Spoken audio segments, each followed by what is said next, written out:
Hey guys, once again welcome to all of you in your own YouTube channel Pratik English Classes. So we have already studied till present till the past continuous tense and we are studying all the tenses one by one. So today's our topic is past perfect tense. So without wasting your time, let's get started. First of all, we will see its definition and I'll explain you it in Hindi. Okay friends? So don't worry, let's move forward to our definition. आप देख सकते हैं screen पे यहाँ definition लिखा हुआ है. इसमें लिखा हुआ है in this tense the work had completed earlier in the time that's neither present but past time nor in upcoming time in bracket future. कहने का मतलब कि इस टेंस में जो सभी काम होते हैं वो पूरे हो चुके होते हैं बहुत पहले, लेकिन इन दी टाइम यानी कि ऐसे समय में जो कि ना तो प्रेजेंट होता है और ना ही अपकमिंग टाइम यानी फ्यूचर ही होता है. मतलब क्या हुआ, जो कि पास्ट टाइम होता है, पास्ट टाइम यानी कि जो समय बीत गया है. तो आप इससे सीधा सीधा यह समझिए कि पास्ट में यानी भूतकाल में इस टेंस में जो सारे सेंटेंस आते हैं उसमें जो कार्य होता है वह भूतकाल में ही बहुत पहले हो गया होता है. अब यहाँ एक चीज़ देखने वाली बात है जिसमें लिखा हुआ है this tense can also be called as far past but past indefinite tense can be called near past. यहाँ मैंने आपको एक छोटा सा अंतर बताया है. जो लोग अक्सर कंफ्यूज होते हैं कि कहाँ पे इंडेफिनिट का रूल लगाना है, कहाँ पे परफेक्ट का रूल लगाना है पास्ट में खासकर से. तो देखिए फ्रेंड्स, जब काफ़ी समय पहले की बात होगी, जैसे 1 साल पहले 2 साल पहले, मतलब उसमें जब जो भूत का समय है, पास्ट का टाइम जो है वो बहुत दूर का रहे तो हम जो है इसको पास्ट परफेक्ट मानते हैं. लेकिन अब जैसे कल की बात हो, 2 दिन पहले की बात हो, ऐसा कुछ अगर वाक्य में रहता है, मतलब जो कि नियर पास्ट हो, कहने का मतलब ज़्यादा पहले की बात ना हो, अभी कुछ समय पहले की ही बात हो, तो वहाँ पे जो होता है वो पास्ट इंडेफिनिट में जाता है. तो इसी तरह से इसमें ये लिखा हुआ है this tense can also be called as far past. This tense यानी कि past perfect tense can also be called as far past but past indefinite tense can be called near past. यानी कि पास्ट इंडेफिनिट टेंस को near past कहा जा सकता है और इसको फार पास्ट यानी कि दूर का. इस तरह से हम आइडेंटिफिकेशन देख लेते हैं, पहचानने के तरीके को. जाहिर सी बात है कि हम जब भी ट्रांसलेट करेंगे या इंग्लिश सीखेंगे, किसी भी टेंस का होता है, तो हमें उसमें 2 चीज़ें देखने को मिलती हैं. पहला कि एक तो हिंदी से इंग्लिश में ट्रांसलेशन होता है, एक इंग्लिश से हिंदी में ट्रांसलेशन होता है. इस तरह से मैं आप लोगों को हिंदी और इंग्लिश दोनों वाक्यों को समझाने का, दोनों वाक्यों को कैसे पहचानें इस बात को अच्छे से समझाऊंगा. ओके फ्रेंड्स, तो देखिए सबसे पहले हम अपने हिंदी वाक्यों को देखते हैं, हिंदी वाक्य के नियम को. तो हमारा जो रूल फर्स्ट कहता है, आइडेंटिफिकेशन का जो पहला नियम है वो यह कहता है we find these words in the end of the sentences. वाक्यों के अंत में हमें ये सारे शब्द देखने को मिलते हैं या हम इन शब्दों को पाते हैं. तो वो शब्द कौन कौन से हैं? शब्द है चुका था, चुकी थी, चुके थे, या था, ये थी, ये थे, आ था, ई थी, ए थे आदि. अब हम देख लेते हैं कि इंग्लिश सेंटेंसेस को कैसे पहचानेंगे कि वो पास्ट परफेक्ट टेंस का है. तो देखिए इसमें लिखा हुआ है हैड एज हेल्पिंग और auxiliary verb plus third form of verb in bracket main, यानी कि मेन वर्ब का थर्ड फॉर्म. तो इस तरह से जो हमारा इंग्लिश का वाक्य रहेगा उसमें हैड का आना मस्ट रहेगा, एज ए हेल्पिंग वर्ब या ऑक्सिलरी वर्ब भी उसी को बोलते हैं, और वर्ब का मेन वर्ब का थर्ड फॉर्म आएगा. तो जिस भी सेंटेंस में हैड प्लस मेन वर्ब का थर्ड फॉर्म देखने को मिलेगा, इससे हम श्योर हो जाएंगे कि यह पास्ट परफेक्ट टेंस का सेंटेंस है. ओके, आई होप कि आप लोगों को यहाँ तक एकदम क्लियरली समझ में आया होगा. तो हम अपने एग्जाम्पल को देखते हैं तो ताकि जो है चीज़ें और भी अच्छे से क्लियर हो जाएँ. एग्जाम्पल में पहला हिंदी का वाक्य लिखा हुआ है विक्रमादित्य अपने जीवन में कभी किसी निर्दोष व्यक्ति को दंडित नहीं किए थे, या विक्रमादित्य ने नहीं किया था. ओके, तो यहाँ लास्ट में देखेंगे क्या कि या था आया है, या था आया है। और पहचान में मैंने आपको पहले बताया था कि या था, ये थी, ये सारे शब्द आ सकते हैं। तो या था आया, इसका मतलब हम यहीं से क्लियर हो जाएंगे कि यह पास्ट परफेक्ट टेंस का सेंटेंस है। अब हमारा दूसरा वाक्य है, रानी लक्ष्मीबाई अंग्रेज़ों के विरुद्ध अकेले लड़ी थीं। तो देखिए दोस्तों, से लड़ी थी तो यहाँ पे अड़ा पे ई की मात्रा आई है, यानी कि ई थी लास्ट में आ रहा है। अगर संधि विच्छेद करेंगे तो ई थी आ रहा है। तो इस तरह से देखिए, पहचान में मैंने आपको पहले ही बता दिया है कि आ था, ई थी, ए थे, ये सारे शब्द आ सकते हैं इस टेंस में। तो इस तरह से यह कन्फर्म हुआ कि ये भी पास्ट परफेक्ट टेंस का वाक्य है।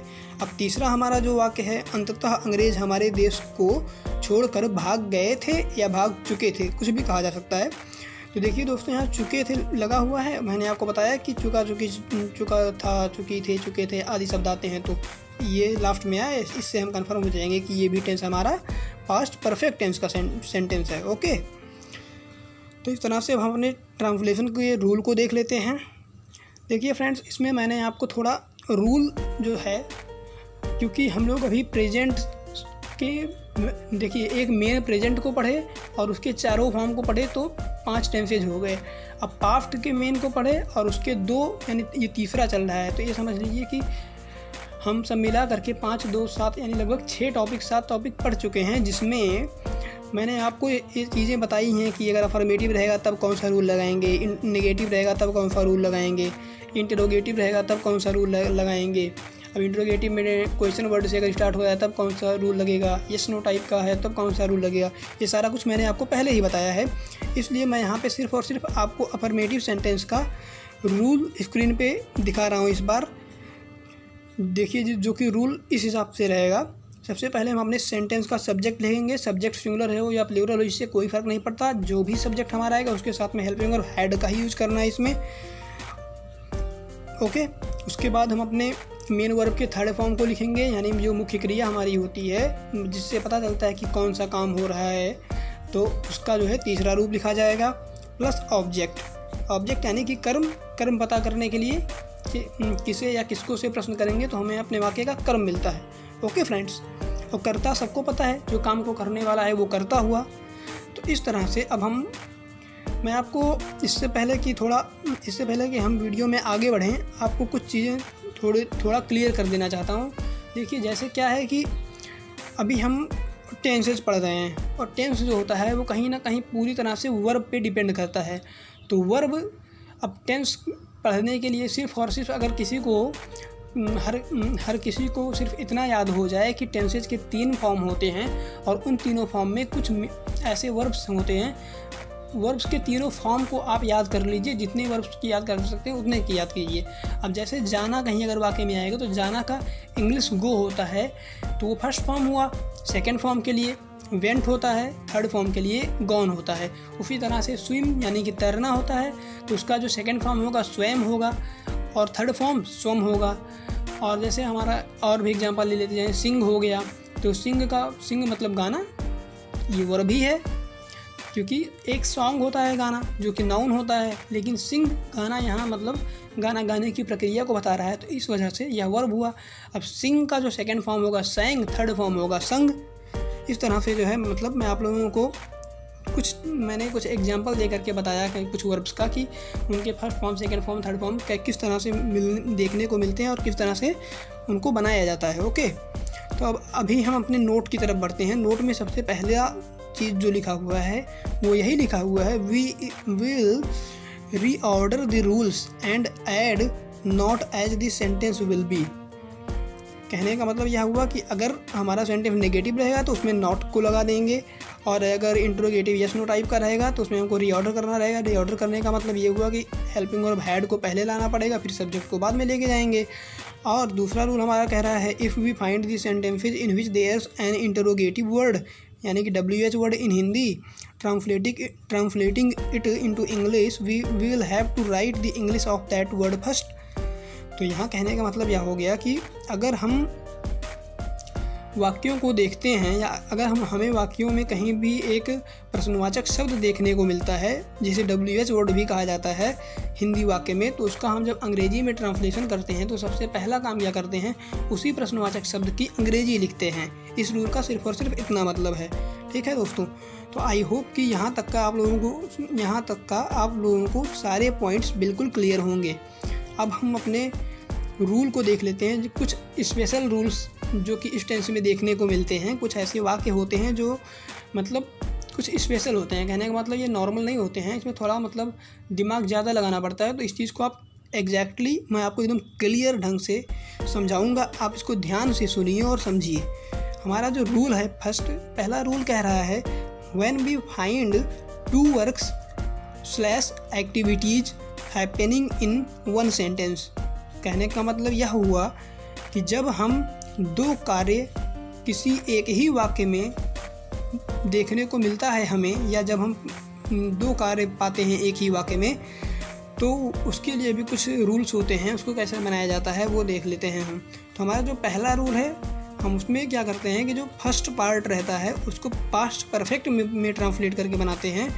उसके बाद बिफोर लगाते हैं। फिर जो सेकंड पार्ट रहता है उसको पास्ट इंडेफिनिट में बनाते हैं। अब पास्ट परफेक्ट के नीचे मैंने यहाँ हैड प्लस वी थर्ड लिखा हुआ है, इसलिए ताकि आपको चीज़ें क्लियर समझ में आ जाएँ। पास्ट परफेक्ट में हैड प्लस वी थर्ड रहेगा ही रहेगा, और पास्ट इंडेफिनिट की रही बात तो वहाँ पे वर्ब का सेकंड फॉर्म का यूज़ किया जाएगा। ओके फ्रेंड्स, तो यहाँ तक आप लोगों को चीज़ें क्लियर होंगी। चलिए एक एग्जाम्पल देख लेते हैं जिसमें लिखा हुआ है पुलिस के आने से पहले चोर भाग चुके थे। पुलिस के आने से पहले चोर भाग चुके थे। ये है तो एक ही वाक्य, लेकिन इसमें कार्य दो हो रहे हैं। पहला कार्य है पहला कार्य है चोरों का भागना, दूसरा कार्य है पुलिस का आना। इस तरह से इसमें दो कार्य एक ही वाक्य में हो रहे हैं। तो इसका जो ट्रांसलेशन होता है वो हम करते हैं अपने इस रूल के अनुसार। पहले पार्ट को पास्ट परफेक्ट में लिखेंगे, दूसरे पार्ट को पास्ट इंडेफिनिट में लिखेंगे, और बीच में बिफोर वर्ड का लगाएंगे। तो चलिए अच्छा, अगर ट्राई करते हैं इसका ट्रांसलेशन बनाने की, तो इसका ट्रांसलेशन क्या हो सकता है। अगर थोड़ा दिमाग लगाइए आप लोग भी, और वैसे मैं आपको बता दे रहा हूँ। देखिए जैसे क्या है कि पुलिस के आने से पहले चोर भाग चुके थे, तो हमको ये ध्यान में देना है कि कौन सा काम सबसे पहले हुआ है। तो जो काम सबसे पहले होगा उस काम को हम सबसे पहले लिखेंगे।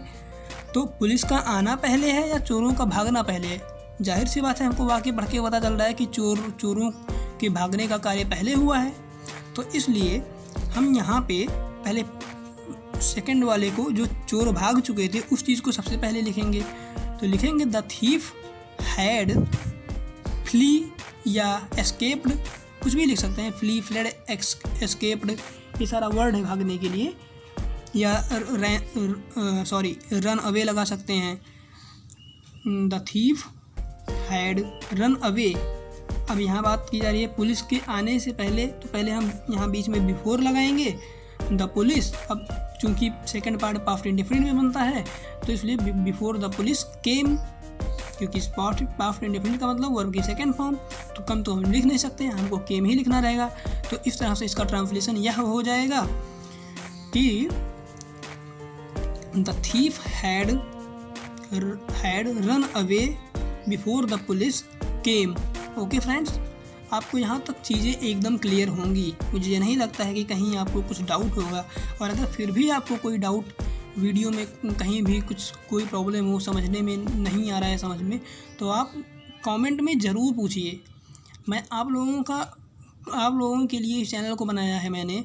मैं आप लोगों को इस चैनल के माध्यम से एक सर्वश्रेष्ठ जानकारी देना चाहता हूँ अंग्रेजी विषय की। तो इसके लिए मैं आप लोगों के लिए पूरी तरह से डेडिकेटेड हूँ कि आप लोगों के फ्यूचर को, आप लोगों को, अगर मेरा ये प्रयास आप में से किसी एक व्यक्ति की भी ज़िंदगी में कोई परिवर्तन ला सकता है, किसी एक लोगों की भी मतलब इस वीडियो के थ्रू मदद हो जाए, तो मेरे लिए इससे खुशी की बात और कोई नहीं होगी। ओके फ्रेंड्स, तो मेरा बस कहने का मतलब सिर्फ इतना था कि आप चीज़ों को जहाँ से मिले, नॉलेज एक ऐसी है जहाँ से मिले वहाँ से आप उसको गेन करते रहिए, लाइफ में सीखते रहिए। जितना ज़्यादा आप सीखेंगे उतना ही कमाएंगे, क्योंकि किसी ने एक स्टेटमेंट दिया है, किसी महान व्यक्ति ने सही ही कहा है, the more you earn the more you learn. तो इसी तरह से चीज़ें होती हैं। हमको लाइफ में कुछ भी अगर बड़ा करना है तो हमको अपना एफर्ट लगाना पड़ेगा। सारा कुछ कहीं ना कहीं हमको एक सही डायरेक्शन में अपने प्रयास को निरंतर करते रहना होगा, तब तक करते रहना होगा जब तक हमें हमारा लक्ष्य प्राप्त ना हो जाए। Okay friends, so we should always be honest and determined to our goal and always striving our efforts and we should never give up. Okay friends, तो चलिए अभी हम टॉपिक को देखते हैं। हमारा जो दूसरा रूल है इसमें क्या कहा जा रहा है कि जो फर्स्ट पार्ट रहेगा उसको पास्ट इंडेफिनिट में लिखेंगे। फर्स्ट पार्ट यानी कि पहला काम जो होगा पास्ट इंडेफिनिट में, उसके बाद आफ्टर लगाएंगे, फिर plus second part past perfect में लगाएंगे। पास्ट इंडेफिनिट ऊपर लिखा हुआ इसलिए वर्ब की सेकंड फॉर्म लिखी हुई है। पास्ट इंडेफिनिट का पहचान ही है कि वर्ब का सेकंड फॉर्म आना चाहिए, और पास्ट परफेक्ट में हैड प्लस बी थर्ड आता है। ये आप सबको पता है, मैंने आपको पहले ही बता दिया। अब एक एग्जाम्पल देखते हैं जिसमें लिखा हुआ है मरीज के मरने के बाद डॉक्टर पहुँचे। अब बताइए दोस्तों कि इसमें पहले क्या काम हुआ, पहले डॉक्टर पहुँचे या पहले मरीज़ मरा या मरीज़ की डेथ हुई? तो जाहिर सी बात है वाक्य को पढ़ने से यह पता चल रहा है कि मरीज़ की डेथ पहले हो गई है। तो इस तरह से जब मरीज़ की डेथ पहले हुई है तो हम इसको क्या करते हैं कि हम इसको सेकंड पार्ट में ले जाएंगे, क्योंकि ये पास्ट परफेक्ट में जाएगा। जो काम पहले हुआ है वो पास्ट परफेक्ट में जाएगा और जो काम बाद में हुआ वो पास्ट इंडेफिनिट में रहेगा। तो पास्ट परफेक्ट वाले सेंटेंस को हम लास्ट में ले जाएंगे, पास्ट इंडेफिनिट वाले को पहले लिखेंगे। तो डॉक्टर पहुँचे पहले चीज़ को लिख लेंगे, the doctor arrived. Okay, the doctor arrived. अब बात आ रही है कब पहुँचे, तो after the patient had died. Okay friends, यानी the patient had died, sorry the doctor arrived after the patient had died. ये होगा इस एग्जाम्पल का ट्रांसलेशन। तो चलिए अब हम अपने दूसरे रूल को देखते हैं जिसमें लिखा हुआ है when the sentence starts with when and two works are happening in the sentence. कहने का मतलब यह हुआ कि जब हमारा वाक्य व्हेन यानी कि कब या जब, ये इसकी हिंदी होती है, मतलब व्हेन शब्द से जब हमारे वाक्य का प्रारंभ हो या वाक्य शुरुआत हो तब, और and two works are happening in the sentence, और एक ही वाक्य में दो कार्य हो रहे हों। दो कार्यों के होने का पाया जाए उसके लिए कुछ रूल्स हैं, हम उसको देख लेते हैं। देखिए दोस्तों, जो पहला रूल हमारा है वह यह कहता है अगर व्हेन आया है तो सबसे पहले व्हेन को लिखिए, उसके बाद जो हम लिखेंगे वो पास्ट इंडेफिनिट के रूल को लगाएंगे, फिर लास्ट में पास्ट परफेक्ट के रूल को लगाएंगे। पास्ट इंडेफिनिट के नीचे वी सेकंड लिखा हुआ है, वो इसलिए लिखा हुआ है क्योंकि जो है सबको पता है कि पास्ट इंडेफिनिट में वर्ब की सेकंड फॉर्म का यूज़ किया जाता है, पास्ट परफेक्ट में हैड हेल्पिंग वर्ब और वर्ब के थर्ड फॉर्म का यूज़ किया जाता है पास्ट परफेक्ट में भी। तो इस तरह से हमारा जो एग्जाम्पल है उसको देखते हैं। लिखा हुआ है जब श्याम आया उसके दोस्त चले गए थे, या ऐसे भी लिख सकते थे जब श्याम आया तब उसके दोस्त चले गए थे। तो ये हमारा एग्जाम्पल है। अब हमको ट्रांसलेशन करना है मान लीजिए इस वाक्य का, तो जाहिर सी बात है हमको अपने रूल के अकॉर्डिंग करना रहेगा। तो हमारा रूल क्या कहता है, सबसे पहले जब कि इंग्लिश लिखेंगे तो व्हेन होगा, फिर पास्ट इंडेफिनिट जो श्याम आया है इस काम को पास्ट इंडेफिनिट में ले जाना है। तो पहले तो सबसे पहले हम सब्जेक्ट को लिख लेते हैं श्याम, और पास्ट इंडेफिनिट में ले जाने के लिए वर्ब की सेकंड फॉर्म। तो आना यहाँ वर्ब है तो इसका सेकंड फॉर्म क्या होगा, केम होगा। तो इस तरह से हुआ, इतने का हमारा जो ट्रांसलेशन हुआ व्हेन श्याम केम। अब हम यहाँ पे देन भी लिख सकते हैं, लेकिन देन से अच्छा यह होता है कि जब ऐसा व्हेन से स्टार्ट हो सेंटेंस तो अगर और वो दो वाक्यों से जुड़ा हो तो देन ना लिखने के बजाय कॉमा लगा दिया जाए तो ये अधिक बेटर माना जाता है। ओके, तो हम कॉमा लगा करके लिखेंगे उसके दोस्त चले गए थे, तो इसकी इंग्लिश उसके दोस्त यानी हिज फ्रेंड्स चले गए थे, पास्ट परफेक्ट का तो हैड लगाएंगे, फिर वर्ब का थर्ड फॉर्म। और चले गए थे यानी जाना, वो भी कहीं ना कहीं वहाँ से निकल लिए थे, गए, कार्य क्या हो रहा है, जाने का ही काम हो रहा है। तो जाने का जो इंग्लिश मीनिंग होती है वो गो होती है और थर्ड फॉर्म गॉन होता है। तो इस तरह से इसका ट्रांसलेशन क्या होगा, when Shyam came comma his friends had gone. Okay friends, आपको यहाँ तक सारी चीज़ें अगर क्लियर समझ में आ गई हैं तो अब हम ट्रांसलेशन को देख लेते हैं। उसके बाद मैं आपसे सिर्फ और सिर्फ इतना कहना चाहूँगा दोस्तों कि वीडियो को आप पूरा देखिए, अंतिम तक पूरा वीडियो देखिए। अगर आप वीडियो पे एक बार क्लिक कर रहे हैं तो पूरा देखिए, क्योंकि ये वीडियो संपूर्णतः ज्ञान से भरा हुआ है। मतलब ऐसी नॉलेज है इस वीडियो में कि अगर आप मतलब पढ़ेंगे ना, तो फिर कहने का मतलब ये है कि आपको अभी ये हाई स्कूल इंटरमीडिएट की तो नॉलेज मिलेगी ही मिलेगी, लेकिन आपका बेसिक इतना अच्छे से तैयार हो जाएगा कि आप आने वाले टाइम पे अगर किसी कंपटीशन की भी तैयारी करते हो तो आपको दिक्कत बिल्कुल भी नहीं होने वाली है। बस थोड़ी मोड़ी मेहनत करनी पड़ेगी और आपका सारा रास्ता क्लियर रहेगा। ओके फ्रेंड्स, तो अभी हम देखते हैं वाक्यों के ट्रांसलेशन को। हमारा जो पहला वाक्य स्क्रीन पे दिख रहा है उस पर लिखा हुआ है विपिन फ्री फायर खेल चुका था। तो इस तरह से इसका ट्रांसलेशन हम बनाएंगे। विपिन को तो विपिन ही लिखेंगे, तो लिख दिया गया विपिन। फिर हमारा रूल कहता है हमको हेल्पिंग और हैड का यूज़ करना है इस टेंस के। चुका था आया भी है, ये पास्ट परफेक्ट टेंस है, तो पास्ट परफेक्ट टेंस का रूल कहता है कि हमको हेल्पिंग और हैड का यूज़ करना है। उसके बाद वर्ब की थर्ड फॉर्म का यूज़ करना है। अब यहाँ हमारा वर्ब क्या है, खेल चुका था, यानी खेलना वर्ब है। तो खेलने की इंग्लिश प्ले होती है। अब इसका थर्ड फॉर्म प्लेड होता है, इसलिए यहाँ प्लेड लिखेंगे। और फिर ऑब्जेक्ट लिखेंगे। हमारा ऑब्जेक्ट क्या है, फ्री फायर, वो जो गेम है फ्री फायर। क्या या किससे से प्रश्न करते हैं ना, तो जैसे विपिन खेल चुका था, अब प्रश्न करेंगे हम क्या खेल चुका था, तो जाहिर सी बात है जवाब में फ्री फायर मिलेगा। तो इसी तरह से ये हमारा ऑब्जेक्ट हो गया। तो जो टोटल ट्रांसलेशन हुआ वह हो गया Vipin had played free fire. अब हमारा दूसरा सेंटेंस है शुभम अपना पाठ याद नहीं किया था। अब देखिए दोस्तों, यहाँ भी वाक्य के अंत में आया है, तो इससे यह कंफर्म हुआ कि यह पास्ट परफेक्ट टेंस का वाक्य है। अब जब ये पास्ट परफेक्ट टेंस का वाक्य है तो इसको ईजिली एकदम हम आराम से ट्रांसलेट कर सकते हैं, कोई किसी को दिक्कत नहीं आने वाली है friends. Come on, let's see this sentence, don't worry. कहने का मतलब क्या है कि लाइफ है, पढ़ते हैं, हंसते खेलते सारी चीज़ों को क्लियर करते जाते हैं। क्योंकि क्या है ना कि एजुकेशन स्टडी अभी के टाइम पे क्या होता है कि कुछ लोगों की मेंटेलिटी हो जाती है कि मतलब बहुत ज़्यादा पढ़ना ऐसा कुछ, ये मतलब ये सब चीज़ें नहीं मायने रखती हैं। कहने का मतलब आप जो भी पढ़ो, जितने भी टाइम पढ़ो, उसमें अपना पूरा एफर्ट लगा करके पढ़ो। आप अपने पूरा 100% दो। 1 ही घंटे पढ़ो, 2 ही घंटे पढ़ो, लेकिन आप अगर फुल फोकस से उस चीज़ को कर रहे हो, पूरी तैयारी आप उसमें लगा रहे हो, पूरा ध्यान लगा रहे हो और एकदम एफर्ट आप जितना कर सकते हो उतना कर रहे हो, तो इस बात की गारंटी है कि आप अपने लाइफ में सफल ज़रूर होगे दोस्तों। कोई भी ऐसे लोग जो मेरे इस वीडियो को देख रहे हैं या मेरे इस वीडियो से किसी एक भी बंदे का अगर भला होगा, किसी एक भी स्टूडेंट का भला होगा, तो मैं अपने आप को एहसानमंद समझूंगा। मेरा सिर्फ और सिर्फ एक ही मकसद है कि मैं जो हमारे देश में एक इंग्लिश जो कि एक जटिल समस्या बनी हुई है, मैं इंग्लिश को आप लोगों के लिए एकदम आसान कर दूंगा, सारी चीज़ों को एकदम अच्छे से क्लियरली समझाऊंगा।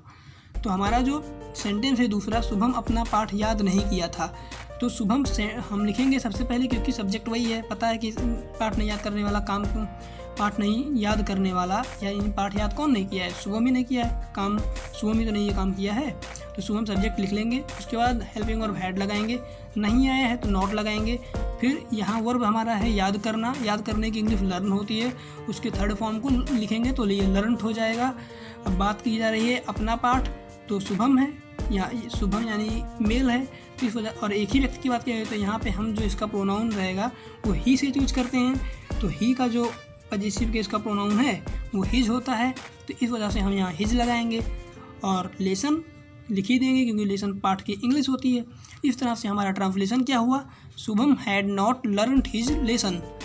अब तीसरा वाक्य देखते हैं जिसमें लिखा हुआ है क्या रश्मिका मंदाना 2018 में एक प्रसिद्ध अभिनेत्री बन चुकी थी। क्या रश्मिका मंदाना 2018 में एक प्रसिद्ध अभिनेत्री बन चुकी थी। तो इसका जो ट्रांसलेशन होगा, हम सीधे चुकी थी लास्ट में आया है, पास्ट परफेक्ट में ट्रांसलेट करेंगे इसको without any doubt. Okay friends, तो पास्ट परफेक्ट टेंस का जो रूल कहता है, सबसे पहले क्या कहता है, अगर वाक्य हिंदी वाक्य में क्या कहीं भी आया तो सबसे पहले आप हेल्पिंग वर्ब को लिखो। तो हेल्पिंग वर्ब लिखेंगे, हेल्पिंग वर्ब सबको पता है पास्ट परफेक्ट टेंस का हैड होता है, तो सबसे पहले हैड लिखेंगे। उसके बाद बारी आई सब्जेक्ट की, तो सब्जेक्ट हमारा इसमें रश्मिका मंदाना है। रश्मिका मंदाना जी हैं जो कि एक अभिनेत्री हैं, आप सबको पता है, वो साउथ मूवीज़ में काफ़ी अच्छा अभिनय करती हैं, तो कहीं ना कहीं अच्छी हैं, मतलब शी इज़ रियली गुड, वो माई फेवरेट कह सकते हैं आप लोग। वो हैं actress, I love to watch her movies, but let's we are diffracting from the topic, so let's come on our topic again. हमारा जो सेंटेंस दिया हुआ है, क्या रश्मिका मंदाना 2018 में एक प्रसिद्ध अभिनेत्री बन चुकी थी? तो यहाँ बात आई चुकी थी, आगे लास्ट में हमको पास्ट परफेक्ट के रूल से करना है। सबसे पहले क्या आया, इसलिए हैड लिखेंगे, सब्जेक्ट रश्मिका मंदाना लिखेंगे। बात की जा रही है बन चुकी थी, बनना हमारा वर्ब है, तो बनने की इंग्लिश बिकम होती है, तो और बिकम होती है, तो बिकम का जो बिकम के भी 3 फॉर्म होते हैं, हमें यहाँ थर्ड फॉर्म लगाना है, तो बिकम, बिकेम, बिकम, ये इसके तीनों फॉर्म होते हैं, तो थर्ड फॉर्म हमारा बिकम आ जाएगा।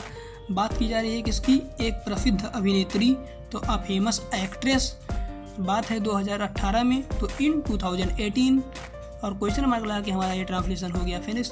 तो इस तरह से हमारा जो ट्रांसलेशन बना इस वाक्य का, had Rashmika Mandanna become a famous actress in 2018। अब हम अपने चौथे वाक्य को देखते हैं, जिसमें लिखा हुआ है मुगलों ने भारत पर अधिकार कब किया था?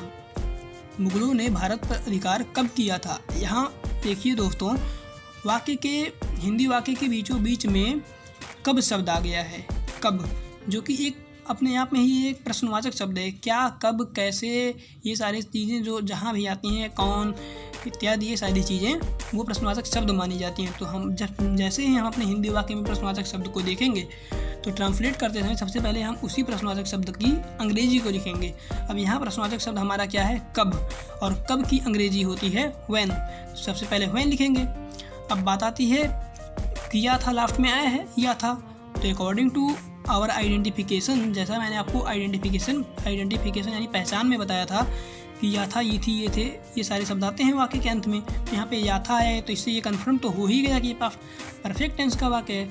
तब जब पास्ट परफेक्ट टेंस का वाक्य है, तो कब के लिए सबसे पहले हम व्हेन लिखेंगे, फिर हेल्पिंग वर्ब हैड का यूज करेंगे। बात की जा रही है सब्जेक्ट हमारा क्या है, मुगलों ने, मुगलों की बात की जा रही है, वो सब्जेक्ट है, तो सब्जेक्ट को लिखेंगे द मुगल्स।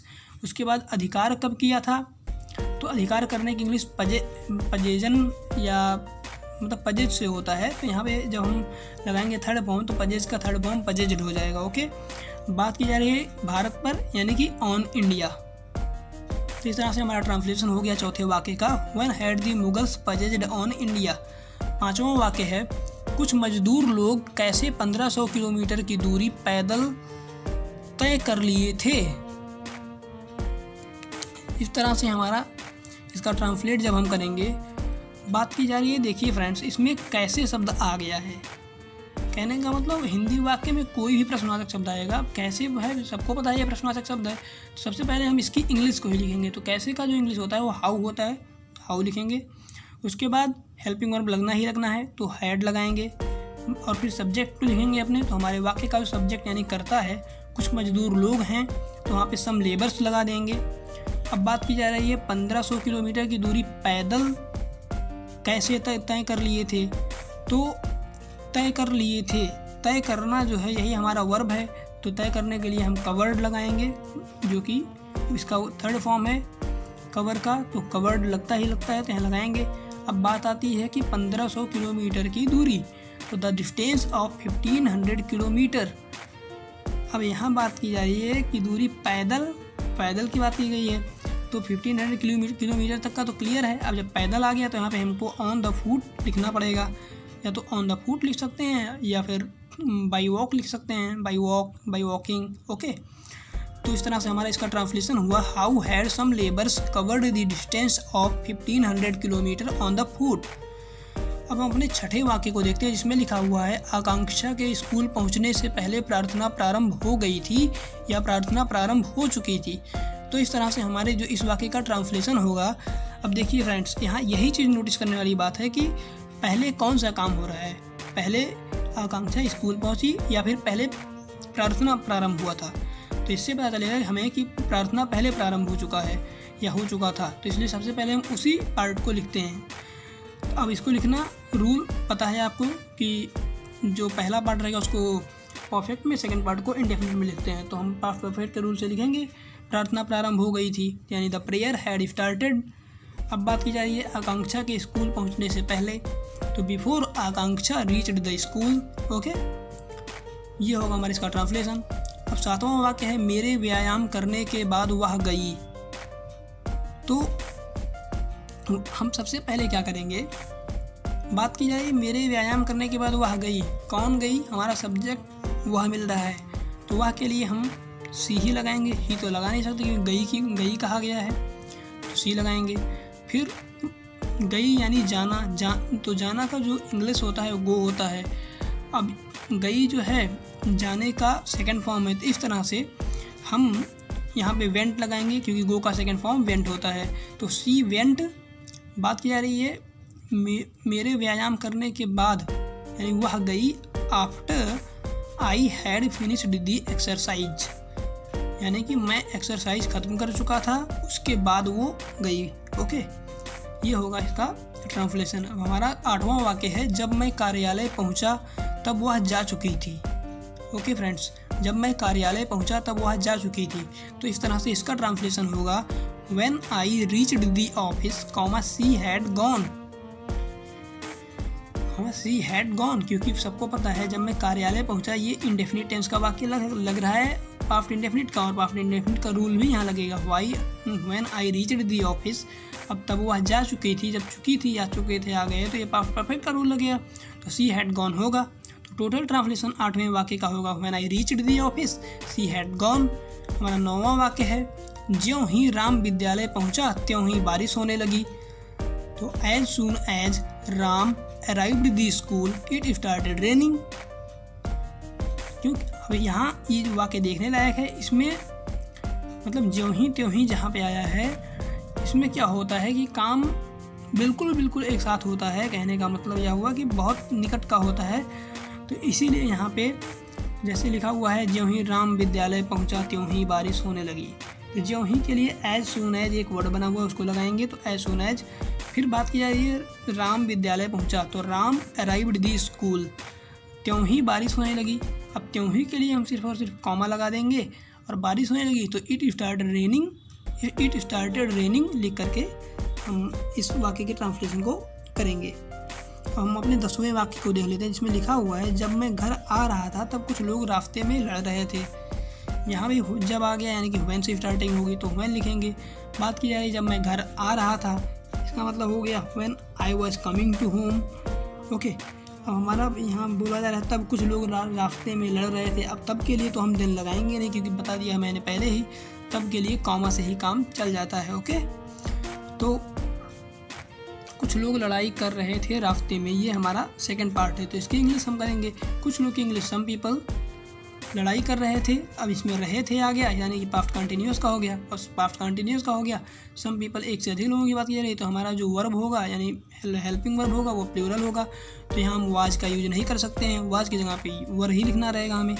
अब बात आती है वर्ब के फर्स्ट फॉर्म में आईएनजी, तो काम क्या हो रहा है लड़ाई का, तो लड़ाई की इंग्लिश यानी लड़ने की इंग्लिश होती है फाइट, तो उसमें हम आईएनजी लगाएंगे तो फाइटिंग हो गया। अब बात है लास्ट में एकदम रास्ते में, तो इन दी वे लिखना ही पड़ा हम। तो टोटल इस तरह से हमारे 10वां वाक्य जो कि था जब मैं घर आ रहा था तब कुछ लोग रास्ते में लड़ रहे थे, तो इसका जो ट्रांसलेशन हुआ वह यह हुआ when I was coming to home some people were fighting in the way. Okay, so thanks all of you guys to watch the full video, and I hope that you have enjoyed the video. So please don't forget to like, share and subscribe the channel, and must press the bell icon to get notified about latest videos. And just for my motivation, please like the video, please watch the complete video and share it with your friends or with your relatives or with your students, with the students who are in your contact. Please let it be send it as much as possible. Help me guys, I need your help, because I have just started this channel on YouTube. My channel's response is not something appreciative, so please help me. Please like, share and subscribe the channel. Thank you all, thank you guys. We'll again meet in our next video, that will be on past perfect continuous tense. Okay, so bye bye, take care. फिर मिलेंगे एक अगले ऐसे ही धमाकेदार video में। Thank you.